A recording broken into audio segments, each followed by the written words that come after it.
Broiler মুরগি দিয়ে roast বানাইলে সবচেয়ে সেরা রোস্টের স্বাদ আপনি পাবেন। এটা বোঝাই যাবে না কক মুরগি দিয়ে খাচ্ছেন নাকি ব্রয়লার মুরগি দিয়ে। এটার স্বাদ অসম্ভব রকম মজা হয়। আর কক মুরগি দিয়ে যে বিয়ের আমরা রোস্টটা খাই ওইটার চেয়েও কম মনে হয় না। এটা আরও বেশি সুস্বাদু লাগে। আমরা যদি মুরগি আনি বাড়িতে সবার আগেই মাথায় থাকে হচ্ছে এই রোস্টটা করে খাবো। এটা সবার এত বেশি পছন্দ। একবার খেলে কিন্তু এটার স্বাদ আপনারা কখনো ভুলতে পারবেন না। আর বারবার খেতেই ইচ্ছা হবে। এই রোস্ট বানানোর লেগে কিন্তু প্রথমে হইছে একটা মুরগি নিতে হবে। মানে যেটা গাইস নিতে হয়। তো যাই হোক মুরগিটা কিন্তু ভালো মতো পরিষ্কার-টরিষ্কার করে নিয়ে তারপর হচ্ছে এখানে এই যে হলুদের গুঁড়া, মরিচের গুঁড়া আর লবণ দিয়ে একটু মাখায় নিতে হবে। তারপর ভেজে নিতে হবে। আর এখানে আমি একটা শুধু বড় পিস রাখছি। মানে ২ টা বড় পিস রাখছি আর বাকিগুলো ছোট করছি। কারণ আমরা পরিবারে খাবো সেজন্য হচ্ছে একটু ছোট করে নিছি। যেহেতু মানুষ একটু বেশি। আর হচ্ছে অন্যান্য আরও ২-১ টা আইটেম করা হইছে কাবাব-টাবাব সেজন্য হইছে ছোট করে পিসগুলো নেওয়া হইছে। তো যাই হোক তারপরে কিন্তু এখানে রান্নায় চলে যাব ভাজার পরেই। সেজন্য কিন্তু প্রথমেই ফ্রাই প্যানে হচ্ছে পেঁয়াজ বাটা দিয়েছি, সাথে দিয়েছি কাঁচামরিচ বাটা আর হচ্ছে থেতলে নিছি আরকি। তারপরে কিন্তু গরম মসলা দিয়ে দিয়েছি আদা রসুন এগুলো হচ্ছে তেলের মধ্যে একটু ভাজা করে দিয়ে দিয়েছি একটু মরিচের গুঁড়া। তারপরে দিয়ে দিলাম একটু হচ্ছে এই টমেটোর কেচাপ। এগুলো কিন্তু অবশ্যই দিতে হবে। আর এগুলো কিন্তু পানির মধ্যে রান্না করলে সবচেয়ে বেস্ট হয় এই রোস্টের ক্ষেত্রে।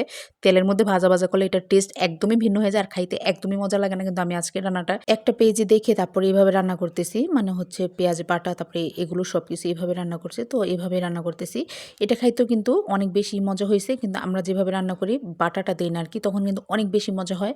তো যাই হোক একটু হচ্ছে পানি দিয়ে এগুলো ভালো মতো কষিয়ে নিয়ে মশলাগুলো তখন আমি যে ভেজে রেখেছিলাম মুরগিগুলো সেগুলো দিয়ে দিতে হবে।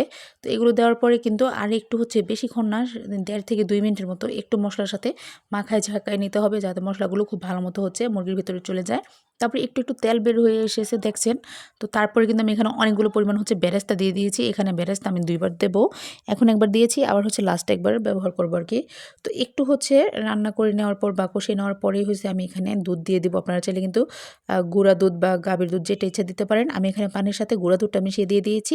আর এখানে সবচেয়ে ইম্পর্টেন্ট যে একটা জিনিস সেটা হচ্ছে অবশ্যই এই চিনিটা দিলেই আপনার এই রোস্টের মানে যে টেস্ট এটা আসলটা আপনি পাবেন। আর নয়তো কিন্তু একদমই ভালো লাগে না। তো যাই হোক এটার স্বাদটা অনেক বেশি ব্যালেন্স করে আরকি।